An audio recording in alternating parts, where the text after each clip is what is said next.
everybody, Russell Coinsncoffee, and we're back hunting some more nickels. I could not help myself. The craziest thing has been happening. The last two nickel hunts we've had, we found a Liberty nickel in both boxes. And this box is coming from the same bank, and it's the same box style, where these rolls come out on the side. So, for the video's sake, I always like to transfer them into these boxes so we can keep track of the rolls better. So, I haven't looked at the enders yet. So, let's look at them together. Open the box.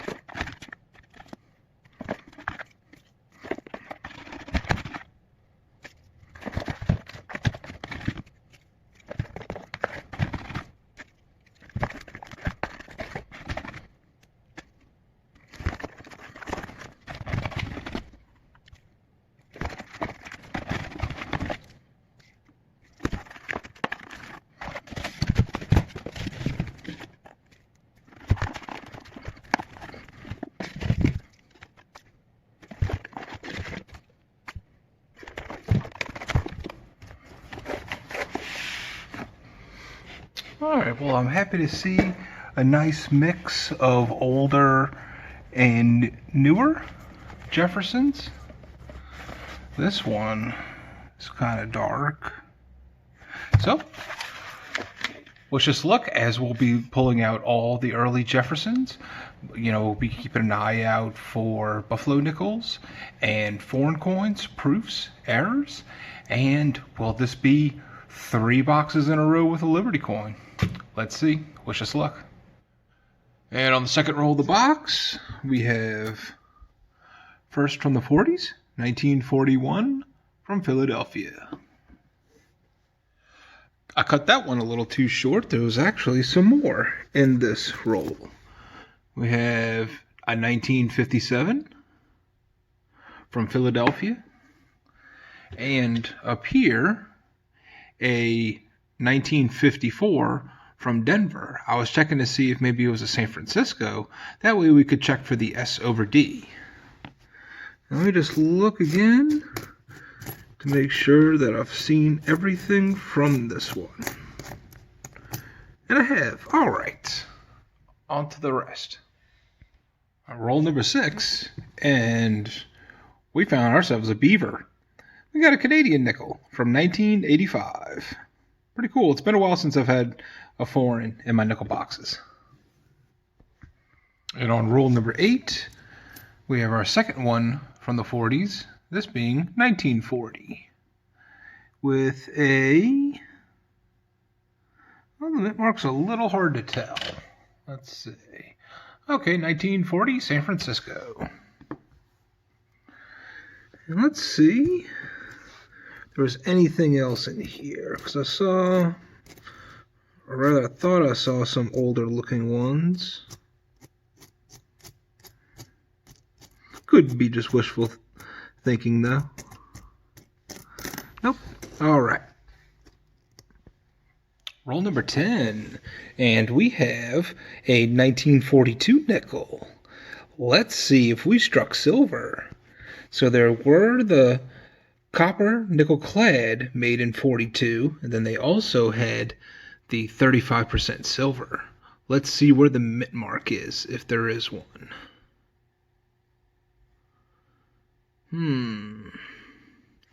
No, it looks just to be a 1942 Philadelphia. All right. And fast forward to roll 21, we have another from the 50s. This is 1954, and with the Denver mint mark. And again, thinking I'm seeing some older ones in here, so I'll just thumb through it real fast.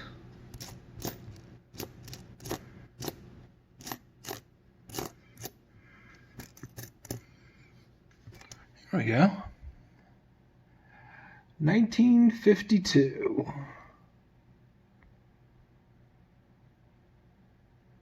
Looks like a Denver. 1952 San Francisco. Too bad that's not a 1951 San Francisco. Could have had a semi-key date. And anything else in here? Nope, that's about it. Okay, it must be later than I realized because my eyes are just not what they should be tonight. Look at this, 1958. That is in really nice shape. 1958 from Denver. Let's check it on the scope and let's look at these details.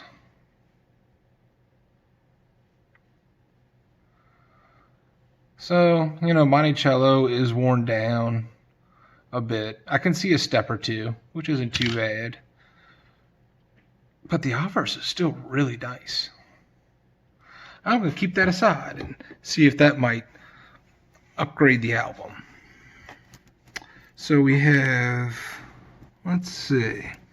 Yeah, 4 from the 40s and 4 from the 50s. Roll 23, found some more older goodies. Let's see, 1956 from Denver. And let's see, we got another 19. Whoa! We have a first year, a 1938. If we can get a Denver or a San Francisco, we will have a key date. And one that I don't have for my album. All right, come on. Let's see what we have. We got a mint mark. We got a mint mark. A 1938 Denver. Fantastic. Let me pull up the mints on that.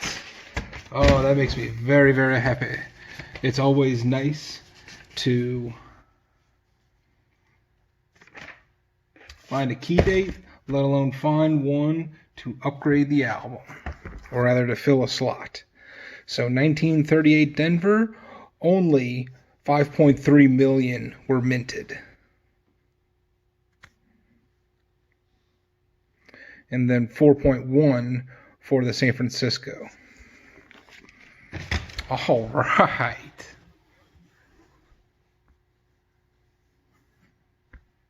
Just past the halfway point on roll 27, and we have another from the 50s. 1951. Let's see if we can hit a 1951 San Francisco as a semi-key date. Nope, it's a Philadelphia. The one behind it looks kind of old too. 1952. And is that a Denver mint mark? 1952 Denver, yes. Cool. 2 back-to-back 50s. And nothing else in that one. And on roll number 30, we have a special treat for everyone. Oh, give me a home where the buffalo roam. All right, we have a buffalo nickel. It's been a couple of boxes since we hit one of these. So, I'm not seeing a mint mark. Well, to be honest, there might be something there. Let's check the date. Let's see if there is a date to see. Ooh. No date. Let's whip out our trusty Nicodate and see what we have. Well, unfortunately, Nicodate is just not doing the trick here. I've applied it 3 times and it is just not coming up with a date. This is too far gone. And I want to say that that's a San Francisco mint mark. That's definitely a mint mark. I only tried the Nicodate once on it, but I don't want to use it too much more. I'm happy enough just finding a buffalo nickel in the wild.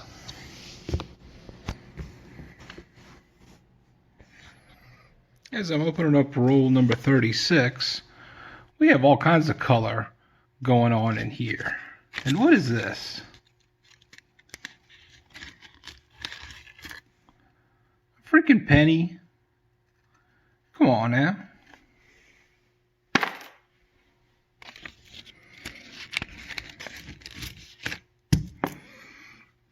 Well, let's see if any of these old junky coins are actually old.